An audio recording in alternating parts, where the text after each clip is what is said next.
Hi there, this is Robin Norgren, and welcome to this art lesson entitled Watercolor Trees.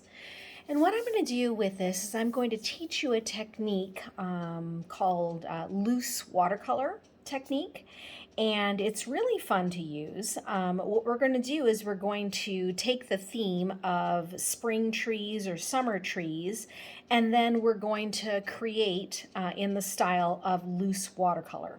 So what you're going to need is watercolor paper.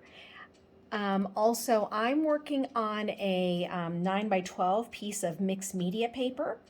You can use any size that you have available. Watercolor paints, so I have different colors of watercolor paints here and different sizes of paint brushes. And then just your water and just a container to hold the water in. Now what you're going to do is you're going to wet the watercolor paper on the bottom of the page, and you're just going to take a wide paintbrush and you're just going to wet the bottom of your page. And just get it fairly wet, not too sopping wet. And then what you're going to do is you're going to add your green watercolor paint. So I'm just taking,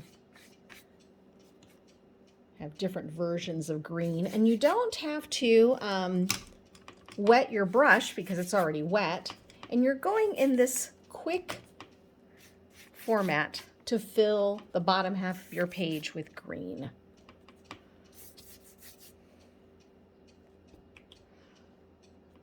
Okay, and as you can see, I'm getting different gradations of that water or watercolor paint. And then once you're done with the bottom half, you're going to repeat what you just did on the top half. First, wetting your brush and filling your paper with the water first. As you can see, it's nice and quick. Very relaxing, just to brush, just with your brush and water, to be very honest. And then you're going to go and do the same thing with your blue watercolor paint.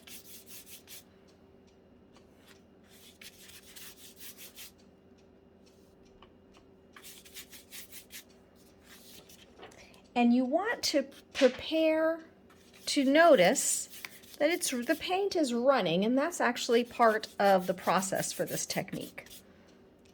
Okay?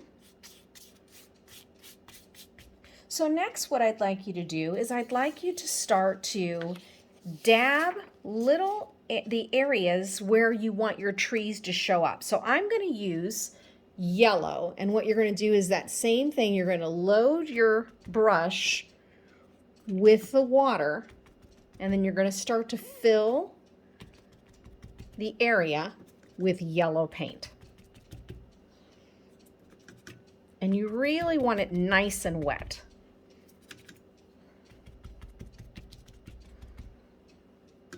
And if you're finding that you need more water, go ahead and oversaturate your brush, and then again fill that space with the yellow paint.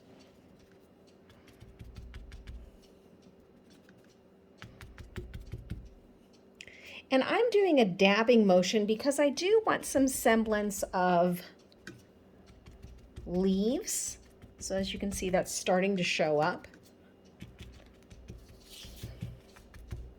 And you want to do it all the way across your page.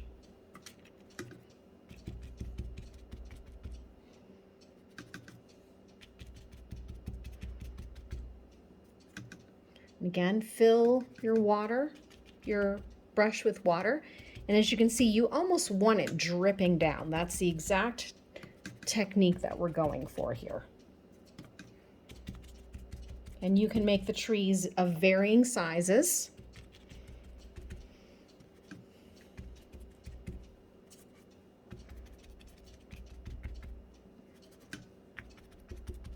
And they can go as high into your skyline as you want them to go.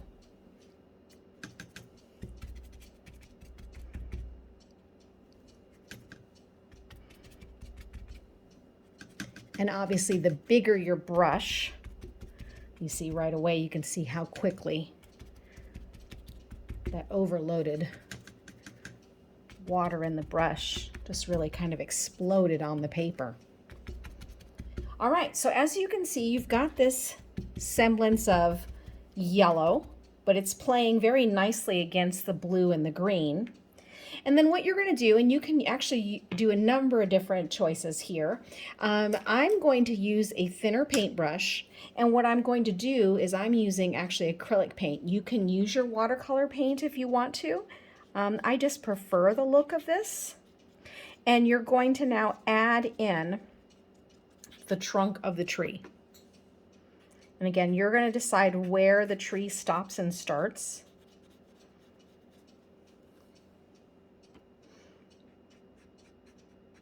And you can also do this with your watercolor paint. So I'll show you the difference between doing the watercolor paint and using the acrylic paint.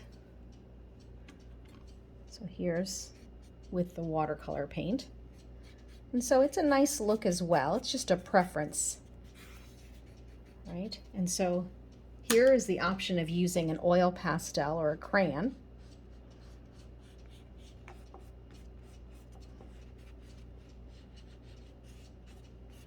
So you can use a combination of all these or just make one based on your preference. And again, when it comes to art, it's all about what that looks like. I actually watered down some acrylic paint on that one. Which is a nice touch.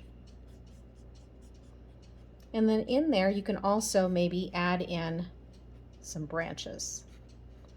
And as you can see, I'm not getting too particular. I'm just letting the brush kind of move along as it likes.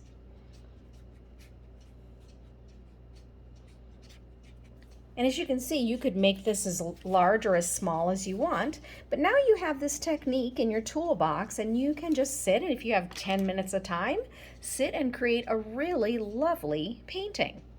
All right, well, thank you so much for stopping by. Make sure to like and subscribe to my channel. Hit the notification bell so you can see the videos that I create. I create at least 2 videos a week on Tuesdays and Thursdays.